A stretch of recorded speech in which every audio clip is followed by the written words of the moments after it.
What would you do if the bride you were supposed to marry arrived with a bruised face, a trembling voice, and a note begging you to let her go if she wasn't good enough? Nathaniel Reed never imagined that one moment at a dusty stagecoach stop would change his entire life. Nathaniel Reed had been living alone in the wide Montana territory for 8 long years. The land was beautiful but lonely, the kind of silence that settled so deep it made a man start talking to the walls just to hear a voice. At 32, he had begun to wonder if solitude was slowly taking over his life. The winters were the worst. The wind howled, the cabin creaked, and loneliness felt like a second shadow. One cold night, after weeks of fighting the voice inside telling him he had no one, Nathaniel finally wrote a letter to a mail-order bride agency. He never expected a reply. But one Tuesday morning, a letter arrived, smelling softly of lavender. Inside, it said that Miss Zoe Caldwell of Boston would be arriving in Silverdale in 3 days to become his bride. Those 3 days flew by. Nathaniel cleaned the cabin more than he ever had, scrubbed the floors until his hands ached, washed his best shirt, and even tried to bake bread. It came out hard as a rock, but he kept it as a reminder that he had tried. He trimmed his beard, cut his hair, and stared at himself in a small, cracked mirror. The face looking back at him was worn, sun-touched, and serious. What if she hated everything she saw? By Thursday morning, his heart was pounding harder than a hammer on iron. He rode 7 miles to Silverdale, the nearest town. It was a simple place, one dusty road, a saloon, a general store, a church, and the small stagecoach office. People in small towns talked fast, so by the time Nathaniel tied his horse, half the town already seemed to know that his bride was coming. The stagecoach was late, which only made his nerves worse. He paced, hat in hand, debating running away and pretending this had never happened. But the sound of wheels and hooves soon ended that thought. The coach came to a stop, dust swirling around it. A small trunk was set down first. Then a young woman stepped down with the help of the driver. Nathaniel froze. She wore a travel-worn blue dress and a small hat with a veil. She was slender, her shoulders stiff with fear. When she lifted her veil, Nathaniel's breath caught in his throat. She was younger than he expected, maybe in her early 20s, with soft features and gentle eyes the color of green summer fields. But it wasn't her beauty that struck him first. It was the deep purple bruise across her left cheek and the small cut on her lip, marks that nobody could mistake. "Mr. Reed?" she asked softly. Nathaniel nodded, heart sinking with concern and anger he didn't yet understand. She quickly reached into her small handbag and handed him a folded note with shaking hands. "I would understand if you change your mind about our arrangement," she whispered. Nathaniel opened the note. It was from the marriage agency, written with careful, formal handwriting. It explained that Miss Caldwell had suffered mistreatment at the hands of people who should have protected her, and that she needed safety more than marriage. If he wished to step back, they would return his fee. Nathaniel read it twice. When he looked at Zoe again, she looked ready to run. Her eyes were tired, full of fear, and something worse, the expectation that he would reject her. "Who did this to you?" Nathaniel asked, voice low and controlled. "It doesn't matter now," she murmured. "I'm here, and I understand if you want nothing to do with all of this." Her chin lifted, trying to be brave. Nathaniel took a breath, folded the note carefully, and handed it back to her. "You're not alone now," he said softly. "Not anymore." Her eyes widened, as if no one had ever said those words to her before. "You still want me as your bride?" "I want you to be safe first," he replied. "Everything else can wait." For the first time, a faint hint of relief touched her face. He helped her onto his horse with gentle care, making sure not to frighten her. She was tense when he sat behind her, his arms lightly guiding the reins. The 7-mile ride back to his homestead was silent, but the silence somehow felt shared. As they reached his land, the valley opened before them. A small log cabin, a creek, a little barn, and a patch of garden he'd started working on for spring. It wasn't much, but it was his, and now maybe hers too. "It's lovely," Zoe whispered, looking at it like it was a safe haven rather than a poor man's homestead. He showed her the cabin, the small room he had prepared for her, and gave her space. She stood in the doorway of her little room and spoke quietly, honestly. "I came here with nowhere else to go. I don't expect anything from you. I don't know what you want from me, but I will respect whatever you decide." Nathaniel shook his head. "Whatever happened to you before, it ends here. You're safe now." Her eyes shined and her voice trembled. "Thank you. I'm not used to kindness from men." "You'll need to get used to it here," he said gently. That night, Nathaniel lay awake listening to the soft creaks of the cabin. But now, there was another breathing presence in the room, someone else under his roof. Someone who needed protection, someone who had trusted him when she had no reason to trust any man, and as he stared up at the wooden ceiling, one thought settled deep inside him. He had brought a wounded stranger into his home, but something told him that this was the beginning of a story neither of them expected. Zoe woke early the next morning, moving quietly so she wouldn't disturb Nathaniel. She found eggs in a small basket by the door and began to cook, the smell of breakfast soon filling the cabin. When Nathaniel came inside after tending the animals, he paused in the doorway, surprised to see her at the stove with her hair loosely braided. "You didn't have to cook," he said gently. "I want to earn my keep," she replied, not looking up. "I can cook, clean, sew, and garden. I'm stronger than I look." Nathaniel washed his hands and studied her face in the morning light. The bruise seemed darker today, a painful reminder of the life she left behind. "You don't need to prove anything to me," he said. She finally looked at him, her eyes steady. "I need to prove it to myself." Quote, over breakfast, they spoke about life on the homestead.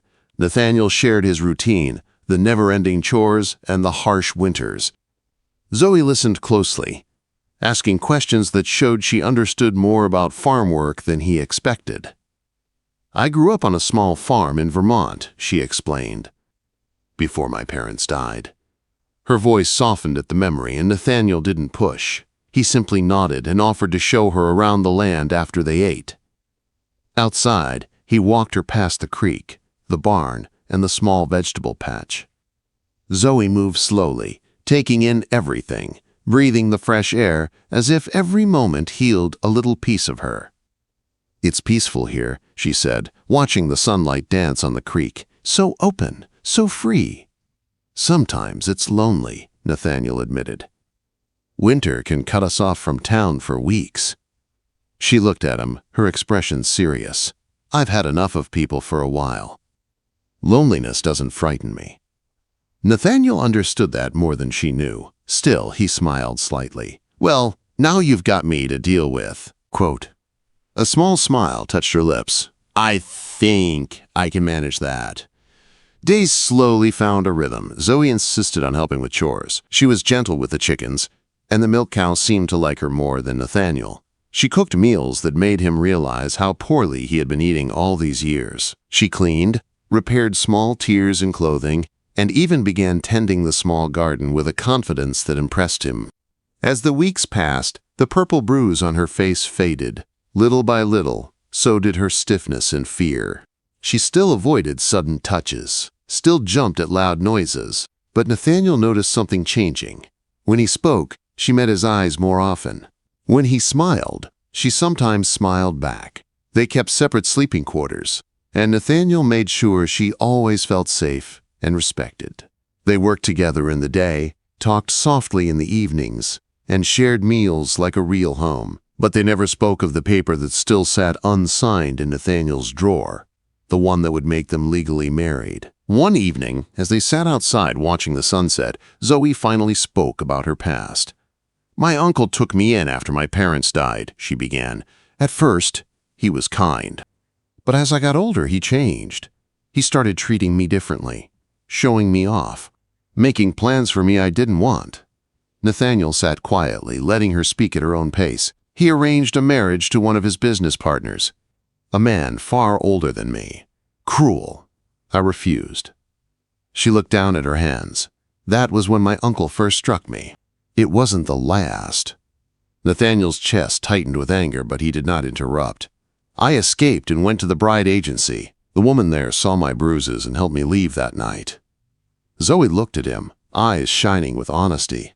"She sent me here because she believed you were a good man." Nathaniel felt the weight of that trust settle in his heart. "They took a chance on us both," he said gently. Zoe nodded. "They did, and they were right about you." Silence settled, soft but full.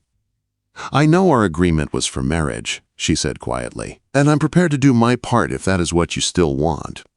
Nathaniel looked at her, his voice steady. "Zoe, marriage should be a choice of the heart, not a duty. If we marry, it should be because we both want it, not because life forced us together." Relief washed over her face. "Thank you," she whispered. That night changed something between them. Not with a kiss or touch, but with trust. The next morning brought sunlight and hope. Summer arrived, and with it, warmth and laughter. They worked side by side, sharing small smiles and quiet moments that made the air between them softer, lighter. But peace never lasts forever. One day in town, while gathering supplies, the sheriff approached them with a serious look. "I need to warn you," he said. "A man's been asking about a young woman from Boston. Describes her well, says he's her guardian and wants to bring her home." Zoe's face lost all color. Nathaniel stood closer to her, jaw tight. "Her uncle?" The sheriff nodded. "Seems determined, offering money for information. Folks might start talking." Quote. Fear flickered in Zoe's eyes, but the sheriff wasn't finished. If you two were formally married, it would make things harder for him. Just something to think on. As they rode home, Zoe spoke softly, her voice shaking. "I knew he might come, but I hoped." Nathaniel placed a steady hand over hers. "He hasn't found you, and I won't let him. You're safe with me." She turned slightly to look at him. "The sheriff is right. If we were truly married, he couldn't claim me." Nathaniel shook his head. "Not like this, not out of fear. Only if you choose it freely." Tears filled her eyes, not of sadness, but something else. Something tender. "You are unlike any man I've ever known," she whispered. He looked at her with quiet certainty. "And you deserve to be loved without fear." But deep down, Nathaniel knew that trouble was coming. And when it did, he would have to choose how far he would go to protect the woman who was slowly becoming the center of his world. The threat of Zoe's uncle lingered in the background like a storm cloud waiting to break, but life on the homestead continued. Summer slowly softened into early fall. The days were busy with garden work, harvesting, and preparing for the cold months that would soon arrive. And in the quiet evenings, something gentle and warm began to bloom between Nathaniel and Zoe. Their conversations grew deeper, their smiles came easier. The space between them, once careful and guarded, slowly closed. One warm evening in late August, as the sun dipped behind the hills, they sat together on the porch in a calm silence. The sky glowed orange and gold. "Nathaniel," Zoe said softly. He turned to her. "Yes?" "I've been thinking about us, about what the sheriff said." She paused, twisting her fingers nervously. "Not because of fear, not only because of my uncle, but because—" she took a breath. "Because I care for you, more than I thought I ever could." Nathaniel's heart pounded. He had felt something changing too, but hearing it aloud, it rooted him to the moment. "I care for you too," he said, his voice quiet but certain. Zoe met his eyes, her voice trembling with truth. "I'm not sure I understand love yet, but I trust you. I feel safe with you. I think about you even when you're beside me, and that scares me, but in a good way." Nathaniel reached for her hand gently. "If we choose marriage, I want it to be because your heart wants mine, nothing less." Zoe turned her hand to hold his. "I think it does. I think it has for a while now." The setting sun painted her face in warm light, and in that moment Nathaniel leaned in and kissed her for the first time. It was soft, careful, full of promise rather than demand. Zoe returned the kiss, her hand lifting to his jaw, as if learning the shape of him through touch. When they parted, she whispered, "I want to marry you, truly." A few weeks later, on a cool September day, they traveled to Silverdale. The little white church stood quiet. But to Zoe and Nathaniel, it felt full of meaning, full of hope. With the pastor and the sheriff as witness, they exchanged vows. Zoe became Mrs. Reed, and Nathaniel held her hand as if it was the most precious thing he'd ever been given. Their first night as husband and wife was tender and full of care. Nathaniel treated her with patience, allowing Zoe to guide their closeness at her own pace. And as they learned one another, gentle affection turned into a love neither had expected life would give them. The months that followed were the happiest Nathaniel had ever known. They worked side by side, strengthening their home and planting deeper roots together. Winter was coming, and they prepared as a family now. By October, Zoe's cheeks glowed with a new joy, and Nathaniel noticed her tiredness, the way she rested her hand over her stomach as if protecting something precious. One crisp morning, she looked up at him with shining eyes. "Nathaniel, I think I may be with child." For a moment, Nathaniel could not speak. Then he gently pulled her into his arms, heart full. "Are you happy?" he whispered. Zoe nodded against him. "More than happy. More than I ever dreamed I could be." Quote, but joy walked hand in hand with worry, and one thought troubled Nathaniel. Would her uncle return now that Zoe had something even more precious to lose? As winter approached, they traveled to town for a final checkup. The doctor confirmed Zoe was expecting a spring baby. As they left, a well-dressed man stepping out of a fine carriage caught Zoe's eye. Her breath caught in her chest. "My uncle," she whispered. Nathaniel placed himself in front of her protectively. Harrison Caldwell strode forward, anger dark in his eyes. "Zoe, do you have any idea what your foolishness has cost me?" he snapped. "She is my wife," Nathaniel said firmly. "She is not going anywhere." "She was under my guardianship," Caldwell shot back. "She was promised to a man of good standing. Her marriage to you is invalid without my consent." The sheriff stepped between them. "She's of age and legally married. If you have complaints, take them to court. Until then, stay away."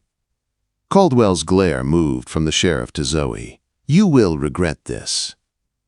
But Zoe stepped forward, voice steady. "No, I don't regret choosing safety. I don't regret choosing him, and I will never go back with you.